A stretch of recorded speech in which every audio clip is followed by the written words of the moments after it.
What happens when one of Hollywood's most beloved stars walks onto a talk show set and finds himself in the fight of his life? In just 37 seconds, a simple question turned into an all-out war that ended with security escorting someone off the stage, cameras cutting to black, and an audience sitting in stunned, absolute silence. Tom Holland arrived at the View studio that morning with nothing but good intentions. He was there to talk about his latest project, a film about mental health awareness that he'd poured his heart into. The studio audience welcomed him with thunderous applause as he walked out, waving and smiling that signature boyish grin that had made him a household name. He took his seat at the table, surrounded by the panel. Whoopi Goldberg sat at the head, Joy Behar to his left, Sonny Hostin across from him, and Sarah Haynes beside Sonny. The first few minutes went smoothly enough. Whoopi asked about the film, and Tom spoke passionately about why the project mattered to him, how he'd seen friends struggle with anxiety and depression, how he wanted to use his platform for something meaningful. The audience seemed genuinely moved. Sarah smiled warmly at him, nodding along. Even Sonny looked impressed. Then Joy leaned forward. "So, Tom," she began, her voice dripping with a tone that immediately shifted the energy in the room. "You're here talking about mental health, which is great, really. But isn't it a bit rich coming from someone who's made hundreds of millions playing a superhero in tights? I mean, what do you really know about struggle?" The audience went quiet. Tom's smile faltered for just a moment before he recovered. "Well, Joy, I think mental health affects everyone, regardless of their bank account," he said carefully. "I've been very fortunate in my career, absolutely. But that doesn't mean I haven't had my own challenges, or that I can't want to help others." Joy waved her hand dismissively. "Oh, please. You grew. Up comfortable. You got handed a role that made you a millionaire before you were 25. And now you want us to believe you understand what real people go through." Whoopi shifted uncomfortably in her seat. "Joy, I think—" No, let me finish," Joy cut her off. "I'm just saying, it's easy to make a little movie about sadness when you've never actually had to worry about paying rent or putting food on the table." Tom's jaw tightened. You could see him trying to maintain his composure. "With all due respect, Joy, you don't know anything about my personal life or what I've been through. Just because someone is successful doesn't mean they're immune to pain." "Oh, here we go," Joy laughed, but it was a cold, mocking sound. "The poor little movie star is going to tell us how hard his life is." Sarah jumped in, her voice gentle but firm. "Joy, that's not fair. Tom's trying to do something good here." "I'm just keeping it real," Joy shot back. "Someone has to." Tom took a deep breath. "Look, I didn't come here to argue. I came here to talk about an issue that takes lives every single day. If you want to attack me personally, that's fine. But can we at least acknowledge that this conversation is bigger than me?" Joy leaned back in her chair, crossing her arms. "You want to talk about what's real? Let's talk about how Hollywood elites like you pretend to care about regular people while you're flying around in private jets and living in mansions." "I never claimed to be perfect," Tom replied, his voice rising slightly. "But I'm trying to use whatever privilege I have to shine a light on something important. Isn't that better than doing nothing?" "It's performative," Joy snapped. "It's all just performance. You'll do your press tour, collect your paycheck, and then you'll forget all about the little people you're pretending to care about right now." Sonny finally spoke up. "Joy, I think you're being unnecessarily harsh. Tom has actually done a lot of charity work over the years. This isn't just some publicity stunt." "Oh, so now you're his publicist?" Joy turned on Sonny. "When did you start carrying water for celebrities?" Sonny's eyes widened. "I'm not carrying water for anyone. I'm just pointing out facts." The tension was escalating fast. Tom sat there, his hands clasped tightly on the table, clearly trying to decide whether to engage or retreat. The audience was dead silent, watching this train wreck unfold in real time. Whoopi tried again. "Okay, everyone, let's just take a breath here and—" "No, Whoopi," Tom interrupted, his voice steady but filled with emotion. I want to address this. Joy, you don't know me. You don't know where I came from or what I've experienced. Yes, I'm incredibly lucky to do what I do, but that doesn't give you the right to diminish the work I'm trying to do, or to assume that I'm not sincere about it. Joy scoffed. I have every right to call out what I see, and what I see is another. Privileged celebrity trying to score points by pretending to care. Pretending? Tom's voice cracked slightly. Do you have any idea how many friends I've lost? Do you know what it's like to get a phone call at 3 in the morning telling you that someone you care about is gone because they couldn't see another way out? I make this film because I couldn't save them, but maybe, just maybe, it could help save someone else. The raw emotion in his voice seemed to land with everyone except Joy. Very moving, she said flatly. Did you rehearse that? That was the moment something snapped. You could see it in Tom's face. The hurt, the frustration, the disbelief that someone could be this cruel. What is wrong with you? He asked quietly. Seriously, what is wrong with you? Joy's eyebrows shot up. Excuse me? I came here in good faith, Tom continued, his voice shaking now. I came here to have a conversation about something that matters, and you've done nothing but attack me from the moment you opened your mouth. Why? What did I ever do to you? I'm a journalist, Joy said sharply. I ask tough questions. No, Tom shook his head. Tough questions are fine. This isn't journalism. This is just cruelty. You're being cruel for no reason. Sarah reached over and touched Tom's arm gently. Tom, maybe we should... He pulled his arm away, not harshly, but definitively. No, I'm sorry, Sarah. I appreciate you trying to help, but I need to say this. He turned back to Joy. You sit here on your platform, on this show that millions of people watch, and you use it to tear people down. For what? For ratings? To feel superior? To prove you're the smartest person in the room? Joy's face was reddening now. You need to watch your tone, young man. Or what? Tom challenged. You'll what, Joy? Make more assumptions about my character? Dismiss everything I care about? You've already done that. Whoopi was trying to regain control. Okay, Tom, Joy, I think we all need to just... She called my work performative, Tom continued, his eyes locked on Joy. She said I don't care about real people. She mocked me for trying to talk about friends I've lost, and I'm supposed to just sit here and take it with a smile, because that's what good guests do?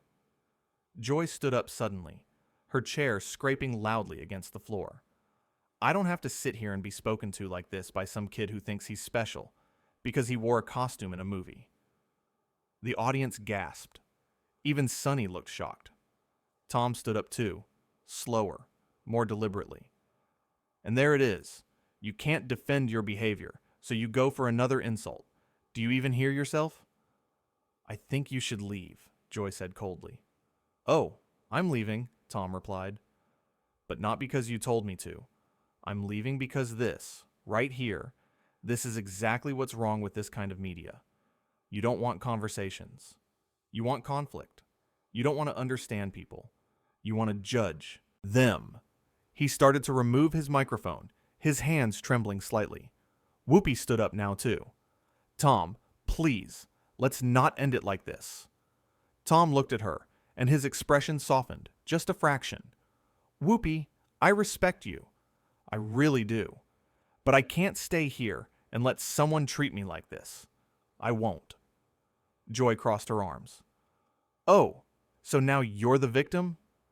I never said I was a victim, Tom shot back. But I am a human being, and I deserve basic respect. Something you clearly don't understand. Sonny spoke up, her voice firm. Joy, you've been out of line since he sat down. This has been uncomfortable to watch. Don't you start, Joy pointed at her. No, she's right, Sarah added, finding her courage. This wasn't an interview. This was an ambush. Joy looked around the table in disbelief. Are you all seriously taking his side? There are no sides, Whoopi said wearily. But Joy, you have been particularly aggressive today. Tom had his microphone off now. He set it, carefully on the table. I came here to talk about mental health, about compassion, about understanding. And instead, I got a masterclass in exactly why so many people are afraid to speak up about their struggles. Because they're terrified of being dismissed, mocked, or told their pain isn't valid.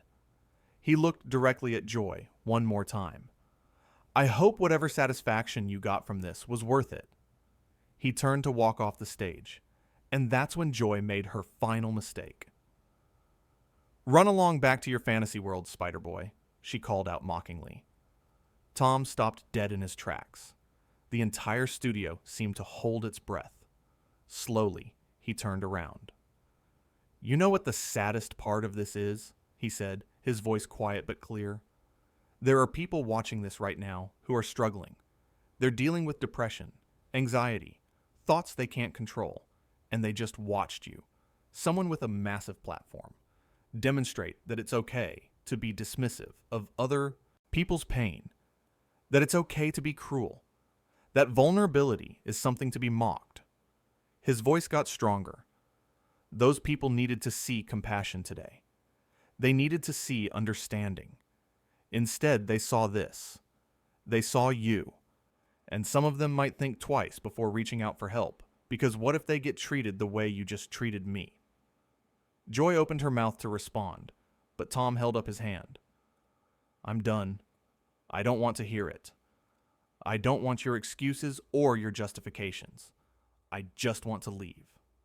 He started walking again, and this time he didn't stop. The cameras followed him as he headed toward the exit, his shoulders straight, his head high despite the clear emotion on his face. Behind him, chaos erupted at the table. Well, that was dramatic, Joy muttered, trying to laugh it off. Joy, what the hell was that? Sonny demanded, no longer holding back. I was doing my job, Joy insisted. Your job isn't to bully guests, Sarah said, her voice shaking. With anger, Whoopi just shook her head, looking exhausted. We need to go to commercial. But the control room was in pandemonium. Nobody knew what to do. Cut to commercial? Keep rolling? The audience was murmuring, some people standing up, some shouting at Joy. Tom reached the exit to the backstage area. A producer tried to stop him, tried to calm him down, but he gently moved past them. I need to leave. Please just let me leave. Back at the table, Joy was becoming defensive. Oh, so I'm the bad guy now? I asked legitimate questions. You attacked him personally from the start, Sonny argued. There's a difference between tough questions and being nasty. He couldn't handle the heat, Joy said dismissively. The heat? Sarah's voice rose. Joy, you told him his pain wasn't real. You mocked his dead friends. What is wrong with you? The audience was getting louder. Some people were booing now. Actually booing Joy Behar on her own show. Joy looked around, seeming to finally realize that she'd miscalculated badly. Oh, come on. He's a millionaire. He can take it. That's not the point. Sonny slammed her hand on the table. Money doesn't make you less human. Success doesn't mean you don't have feelings. How can you not see that? Whoopi was trying to signal to the control room, dragging her finger across her throat. Cut. Cut. Cut. But the damage was done. The audience had seen everything. The tension, the cruelty, the moment when a kind young actor had been pushed too far by someone who seemed to enjoy making him suffer. Backstage, Tom was surrounded by staff members, some apologizing, some asking if he was okay, some trying to convince him to come back. I'm not going back out there, he said firmly. I'm sorry for any inconvenience this causes you all, but I'm not doing this. I won't. His publicist appeared, phone already to her ear, already doing damage control. But Tom wasn't thinking about damage control. He was thinking about the people, watching, the ones who needed hope and saw cruelty instead. On stage, the show had descended into barely controlled chaos. Joy was arguing with Sunny and Sarah, while Whoopi tried desperately to restore order. The audience was divided, some still supporting Joy, others clearly disgusted by what they'd witnessed. "We have to go to commercial," Whoopi said again, more forcefully this time. Finally, mercifully, the control room cut away. But it was too late. The damage was catastrophic. In the green room, Tom sat with his head in his hands. A production assistant brought him water. Someone else brought tissues, though he wasn't crying, just processing. "Are you okay?" the assistant asked softly. Tom looked up. "No, but I will be. I can't believe that just happened." "For what it's worth," the assistant said quietly, "you handled that with a lot more grace than she deserved." Tom managed a weak smile. "Thanks. I just wanted to talk about the film, about helping people." "How did it turn into that?" Back on stage, during the commercial break, an emergency meeting was happening. Producers were rushing around. Joy was being talked to by multiple people at once. Sunny and Sarah were refusing to continue unless something was addressed. Whoopi just looked tired. "We can't bring him back," one producer said. "He's leaving the building." "Good for him," Sarah muttered. Joy was still defensive. "I don't understand why everyone is acting like I committed some crime. I pushed him. That's what we do here." "There's pushing, and then there's what you did," Sunny said coldly. "And what you did was cruel," the stage manager called out. 30 seconds. Whoopi took a deep breath. "Okay, here's what we're going to do. We come back, I address what happened briefly, we don't throw anyone under the bus, and we move on to the next segment. Agreed?" Nobody looked happy, but they nodded. "And Joy," Whoopi added, "no more commentary about Tom, at all." Joy pursed her lips but nodded. They came back from commercial, and Whoopi addressed the camera. "As you saw, our interview with Tom Holland ended a bit unexpectedly. Emotions ran high on both sides, and sometimes these conversations don't go the way we plan. We wish Tom all the best." It was diplomatic, professional, and it fooled absolutely no one. The rest of the show limped along awkwardly. The energy was gone. The audience was subdued. Every so often, someone would try to make a joke, and it would fall flat. Meanwhile, Tom was in a car heading back to his hotel, staring out the window, replaying everything in his mind. He wondered if he should have handled it differently. Should he have just smiled and deflected? Should he have ignored Joy's provocations? But then he thought about the message that would have sent. That it was okay to be treated that way. That he should just accept cruelty because he was famous and successful. No, he'd done the right thing. It hurt, and it was messy, but it was right. His phone was exploding with messages. His team, his friends, his family. Everyone had seen it or heard about it. The clip was probably already going viral. But in this moment, in this car, Tom just wanted quiet. He wanted to process. He wanted to understand how a simple promotional appearance had turned into one of the most intense confrontations of his life. Back at the studio, as the show wrapped, the panel dispersed quickly. No friendly goodbyes today. Joy went to her dressing room alone. Sunny and Sarah left together, whispering. Whoopi had meetings with producers that would last for hours. The audience filed out, buzzing with what they'd witnessed. Some were Team Tom, others Team Joy, but everyone agreed on one thing. They'd never seen anything like that on The View before. In the green room, staff were cleaning up, finding Tom's forgotten water bottle. His chair still slightly pushed back from where he'd stood up.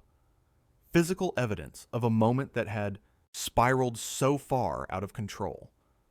And somewhere in New York City, in a hotel room, Tom Holland sat on the edge of his bed, still in disbelief. He'd come to talk about mental health, about compassion, about using his platform for good.